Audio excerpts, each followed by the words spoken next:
Quiero compartir con ustedes algunas ideas, algunos aportes de la evaluación formativa que en los últimos 10 años se han producido como ideas que nos permitan repensar el campo de la evaluación y en particular el campo de la evaluación formativa. La idea que les voy a proponer es compartir 10 sugerencias prácticas que un director puede pensar en su escuela, tanto para trabajar con sus maestros como del mismo modo los maestros trabajando con sus alumnos. La primera sugerencia que quiero compartir de la retroalimentación es cuándo, cómo y de qué modo decimos lo que decimos. Nosotros sabemos que la retroalimentación impacta en las personas, tanto en sus aspectos emocionales como en sus aspectos cognitivos, y no es lo mismo decirle algo a alguien de buena manera que decírselo de mala manera, no es lo mismo decirle algo a una maestra en un pasillo que sentarse con calma y poder compartir, comentarle lo que uno quiere decir. También el sentido de la oportunidad. A veces uno piensa, es mejor decirle al comienzo de la jornada, cuando sale de la escuela, un viernes antes de ir a su casa. Son todas ideas que nosotros deberíamos pensar cuando decidimos ofrecer retroalimentación a un docente o a un alumno. La segunda sugerencia tiene que ver con el clima en el cual uno piensa ofrecer retroalimentación y que si nosotros pensamos un espacio y un tiempo y un modo de vincularse y de comunicarse con los docentes y con los alumnos, tenemos que pensar que este clima sea de tranquilidad, un clima no punitivo, un clima en donde el error forme parte del proceso de aprendizaje. Si no, las retroalimentaciones que ofrecemos podríamos decir que caen en el vacío, no son consideradas, no se toman en cuenta. La tercera sugerencia tiene que ver con hacer explícitos los criterios, los estándares, las expectativas de logro, depende cómo sean definidos en cada jurisdicción, de tal manera que los docentes sepan qué se espera de ellos, los alumnos sepan qué se espera de ellos y estos criterios, estos modos de enunciar lo que se espera sean públicos y compartidos. La cuarta sugerencia está vinculada con la anterior porque tiene que ver otra vez con los criterios. Los especialistas dicen que sería bueno compartir los criterios con los docentes en el caso de su desempeño y en el caso de los alumnos con respecto a sus aprendizajes, porque la verdad es que cuando uno va construyendo los criterios va aprendiendo de aquello que está discutiendo, pensando, analizando. Por ejemplo, si les proponemos a los alumnos que aprendan qué es redactar o cómo se redacta un buen cuento, si nosotros discutimos con ellos primero qué es un buen cuento y qué no es un buen cuento, y lo hacemos con un ejercicio muy simple como traer muchos libros de cuentos y poner en una pila cuentos que creemos que son buenos y cuentos que creemos que son malos. Y preguntarle a los alumnos por qué están en la pila de buenos los cuentos buenos y por qué están en la pila de malos los cuentos malos. Y los alumnos empiezan a decir porque tiene imágenes, porque es corto, porque es largo, y uno va registrando estas ideas y con eso va construyendo criterios. ¿Cuál es la intención de compartir, construir, de hacer público los criterios? Que no solamente los utilice el docente para evaluar, sino que sean los propios alumnos que los puedan utilizar para autoevaluarse y también para evaluarse entre pares. Esta misma idea piénsenla para evaluar a los docentes, para que los docentes se autoevalúen y se evalúen entre pares. La quinta sugerencia tiene que ver con qué oportunidades ofrecemos nosotros desde la conducción para que los mismos docentes y los mismos alumnos identifiquen sus problemas, sus fortalezas, sus debilidades, en lugar de señalarlos siempre desde afuera. Parte del ejercicio de retroalimentación a veces es parafrasear lo que un alumno dice o lo que un maestro dice.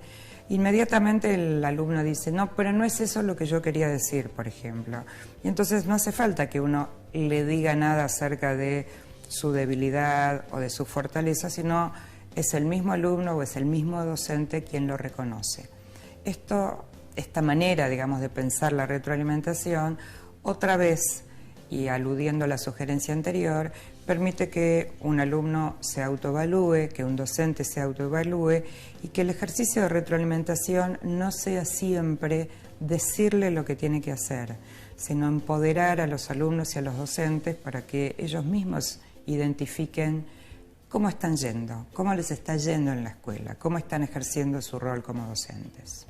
La sexta sugerencia tiene que ver con la cantidad de información que uno puede ofrecer en una retroalimentación. Nosotros pensamos que deberíamos elegir, focalizar en algunos aspectos, porque nadie puede hacer algo con todo lo que uno le dice.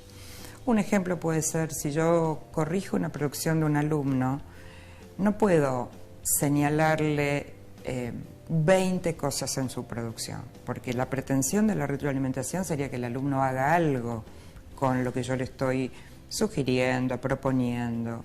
Y si recibe 20, es muy difícil operar con esas 20 sugerencias o propuestas. Entonces, la idea es que nosotros como directivos o como maestros podemos registrar mucha cantidad de información, pero al momento de pensar en la retroalimentación debemos focalizar en aquellos aspectos que sean más relevantes para mi grado, para mi institución, porque tiene que ver con el proyecto que estamos encarando este año, porque tiene que ver con los procesos de mejora que queremos considerar, y entonces eso nos ayuda a priorizar, a jerarquizar, a elegir algunos de estos aspectos y trabajar con esa retroalimentación.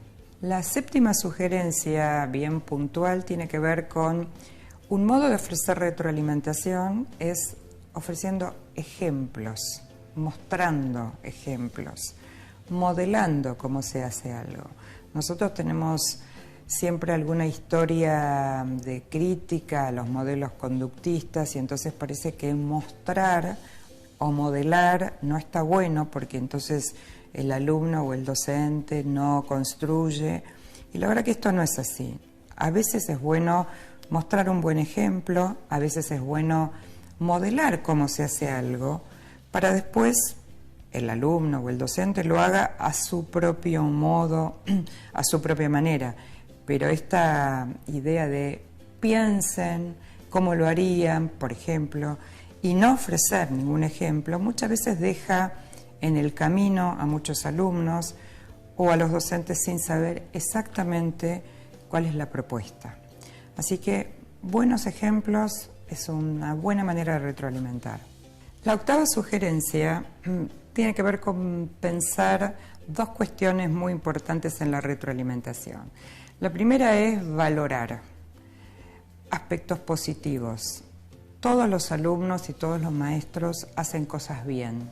Entonces, el primer ejercicio que uno debería hacer cuando uno ofrece retroalimentación es identificar aquello que hacen bien, aquellas fortalezas, aquello que muestra lo que el maestro sabe, lo que el alumno sabe, y para poder, obviamente, después avanzar sobre otros aspectos. Pero esta valoración, uno diría, casi sería el comienzo de una buena retroalimentación.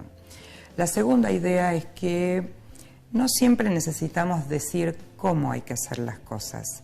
Muchas veces una buena retroalimentación es una buena pregunta, que lo deje al otro pensando. Los dos aspectos, la de la pregunta y la de la valoración, van a impactar también, como dijimos antes, sobre el campo de la autoestima, no solo sobre los conocimientos o sobre los aspectos cognitivos de un estudiante o de un maestro, sino sobre su autoestima, y sabemos que quien se siente bien, se siente reconocido, tiene muchas más posibilidades de aprender más y mejor. La novena sugerencia tiene que ver con qué esperamos que el otro haga con lo que le ofrecemos como retroalimentación. Y algunos autores usan una analogía muy linda que es la analogía del paquete, ¿no? Y uno dice, ¿qué hace una persona cuando recibe un paquete? Puede hacer muchas cosas.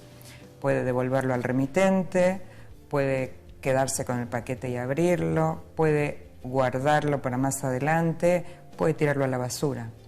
Y nosotros no queremos que la retroalimentación ni vaya a la basura, ni quede olvidado. queremos que el alumno y el docente hagan algo con aquello que les proponemos, les preguntamos, les sugerimos. Entonces es muy importante no solamente ofrecer retroalimentación, sino que seamos muy claros en qué queremos que hagan nuestros alumnos o nuestros docentes con esa retroalimentación. Por ejemplo, volver a escribir el trabajo, por ejemplo, pensar otra estrategia para la próxima clase, o sea, ser muy claros en el pedido.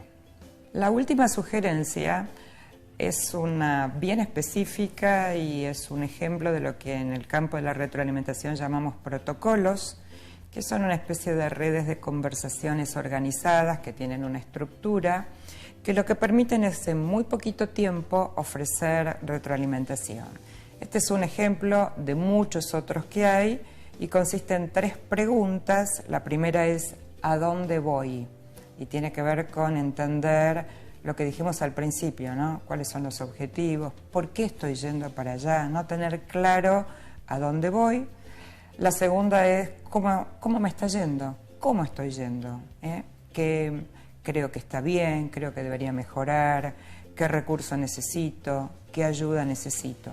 El tercer punto es ¿cómo sigo? Porque tenemos que pensar en el futuro, tenemos que pensar hasta aquí llegué, ¿qué más tengo por delante? ¿Hacia dónde voy? ¿Qué otros aprendizajes? Si nosotros pensamos que este modo de ofrecer retroalimentación es un buen camino porque estamos formando o queremos formar estudiantes autónomos, queremos formar docentes que cada vez sean más profesionales, capaces de tomar buenas decisiones y seguir, como siempre, aprendiendo. En educación no tenemos techo, el cielo, uno podría decir que es casi el horizonte hacia donde deberíamos trabajar cotidianamente, de manera conjunta, maestros, docentes, alumnos, padres y la sociedad en su conjunto.